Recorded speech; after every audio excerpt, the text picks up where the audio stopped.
अस्सलाम वालेकुम। क्या हाल चाल, उम्मीद करते हैं कि आप खैरियत होंगे और हमारे दुआ है कि आप हमेशा खुश रहें, हंसते और मुस्कुराते रहें और इसी तरह हमें अपना प्यार दिखाते रहें। बिल्कुल जी, मेरा नाम मुअज्जम अली, मैं हूं तारिक महमूद, मैं मोहम्मद यूसुफ। तो आज हम जिस वीडियो पर रिएक्ट करने जा रहे हैं, वीडियो का टाइटल है जर्नी ऑफ नैनो यूरिया।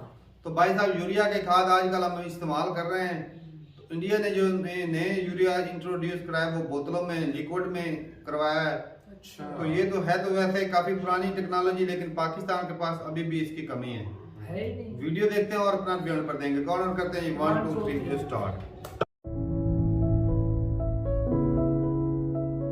राष्ट्र की प्रगति में किसानों का योगदान अतुलनीय है। माननीय प्रधानमंत्री श्री नरेंद्र मोदी जी के नेतृत्व में भारत सरकार लगातार किसानों के हित में काम कर रही है। देश की खाद्य सुरक्षा को सुनिश्चित करने के लिए सरकार विश्व में सबसे सस्ते दामों पर किसानों को उर्वरक मुहैया कराने के लिए प्रतिबद्ध है। खाद्य उत्पादन के लिए उर्वरकों की भूमिका अहम है, परंतु उर्वरकों के असंतुलित उपयोग के कारण मृदा स्वास्थ्य के साथ साथ मानव स्वास्थ्य एवं पर्यावरण पर बुरा असर पड़ रहा है।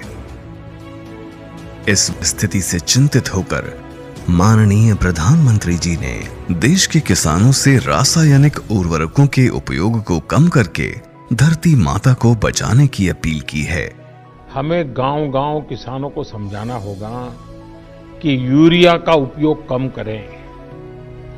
यूरिया के कारण बहुत बड़े संकट आ रहे हैं। यूरिया से हमारी मिट्टी, हमारे जल, उस पर बहुत विपरीत असर होता है।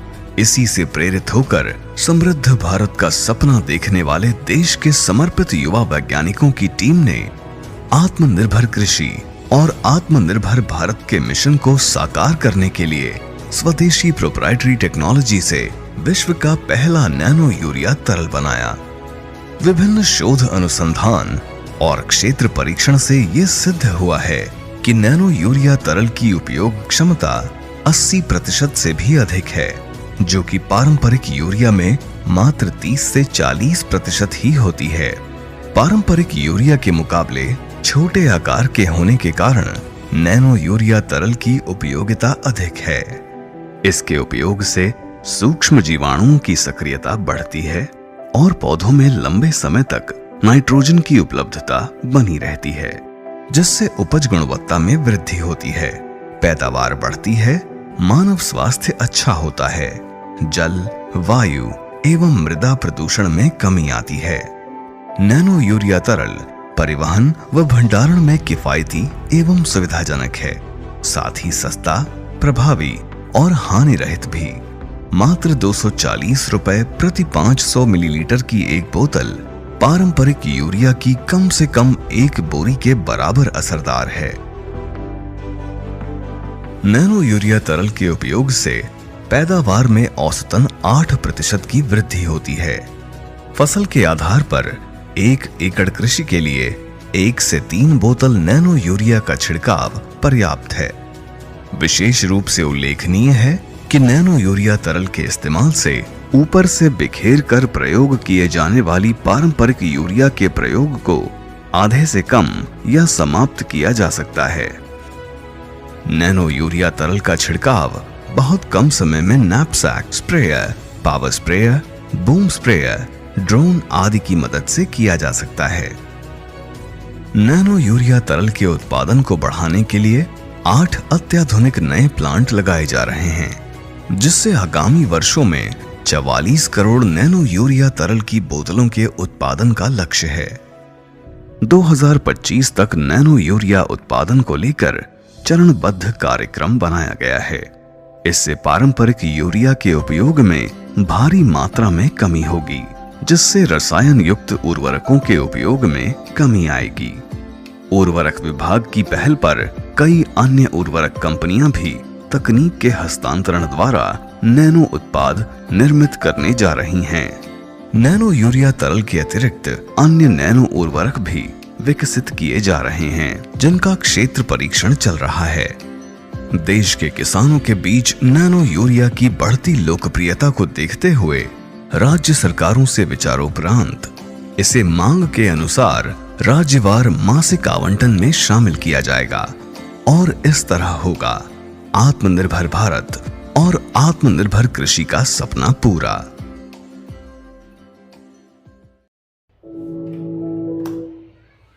चलें जी भाई, वीडियो खत्म हो गया। नैनो यूरिया देखी आज भाई हमने, पहले नाम सुना था लेकिन ये जो आज देखा है ना सिस्टम, देख लें। एक तो उससे पोल्यूशन भी नहीं होती, जमीन भी खराब नहीं होती, हवा भी खराब नहीं होती, ना पानी खराब होता है।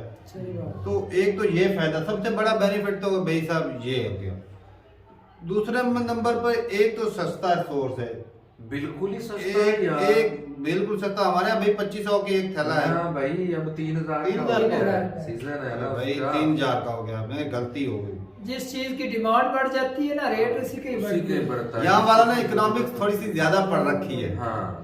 तो जब कम करना था वहां पर इकोनॉमिक्स फेल हो जाती है, जहाँ पर रेट बढ़ाना था वहां पर इनकी बड़ी इकोनॉमिक अच्छे से चलती है। हाँ।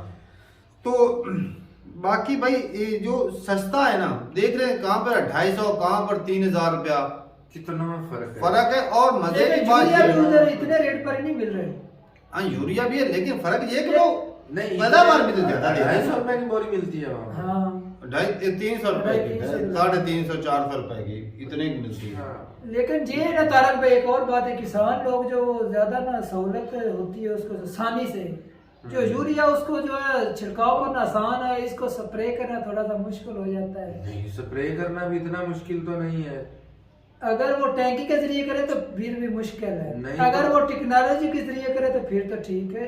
सोच होती है ना हर किसान की अपनी अपनी, ये बात भी है। अगर वो टेक्नोलॉजी से करे तो फायदा भी तो एक डबल है, इसका फायदा भी तो फायदा तो है। वो मोदी सर इसी वजह से तो बोल रहे कि उसका इस्तेमाल कम कर दो, मिट्टी जो हमारी वो खराब हो रही है। मिट्टी भी खराब हो गई, पैदावार भी डबल है, उससे 30% बढ़ती है, इससे 80% बढ़ रही है। यही बात है, ये थोड़ा फायदा है।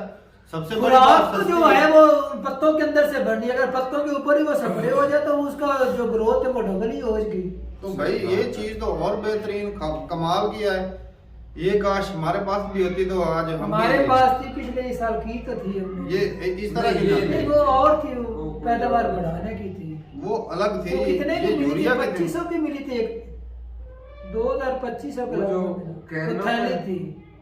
वो थैली वो पानी में पोटाश की थी ना, वही ना, वो तो पोटाश एक पैदावार बढ़ाने के लिए वो थी। हाँ, वो तो दाने को मतलब साइज में मेंटेन रखने के लिए दाना भी बड़ा तो नहीं था। नहीं, वो थोड़ी सी गर्मी का प्रॉब्लम हो गया था, थोड़ा सा पानी भी नहीं दिया है। लेकिन वो पोटाश थी, वो तो दाने के लिए थी ना। चलन जी, बहुत बढ़िया है ये भाई टेक्नोलॉजी। और अच्छा मजे की बात तो ये कि इंडिया ने खुद बनाई है। ये भाई क्रेडिट जाता है इंडिया को, जो आत्मनिर्भर हमारे ताल्लुकात उनके साथ अच्छे होते तो ये हमें भी आसानी से मिल जानी, सस्ती मिलती।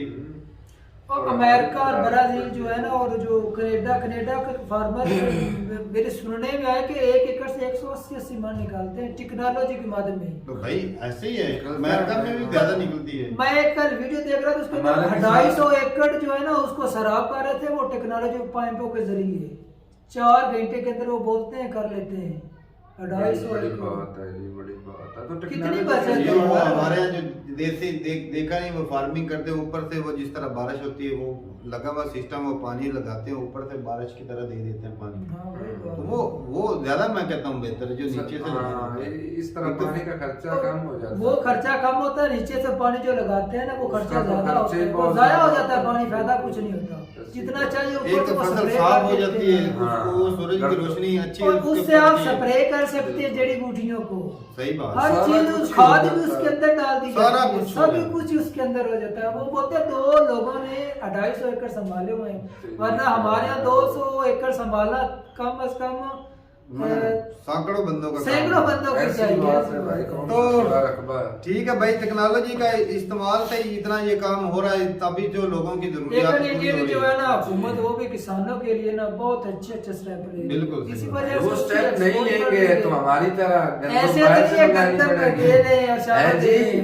वो स्टेप नहीं लेंगे तो हमारी तरह मुबादला भी तो वही कमा रहे हैं। सही बात है। फॉरेन हमारे यहाँ पास बोलते हैं हमने गंदम बैर से ले लेनी, ये नहीं बोलना हमने फर्टिलाइजर बैर से लेना या कोई दवाइयात लेनी जिससे जो पैदावार बढ़ जाए। तो दवाइयाँ पहले भी तो बाहर से ही ले रहे हैं। ले तो रहे तो- लेकिन उस हिसाब से उनका रिजल्ट भी तो नहीं है ना, हाँ, महंगी भी रिजल्ट दे रही है। महंगी अगर है इंडिया ना। से लेके तो सस्ती भी होगी, रिजल्ट भी होगा, क्योंकि जमीन तो एक ही है ना, खिता तो एक ही है। हाँ ये है। तो ठीक है भाई, मिलते नहीं वीडियो के साथ, तब तक के लिए इजाजत दें। अल्लाह हाफिज।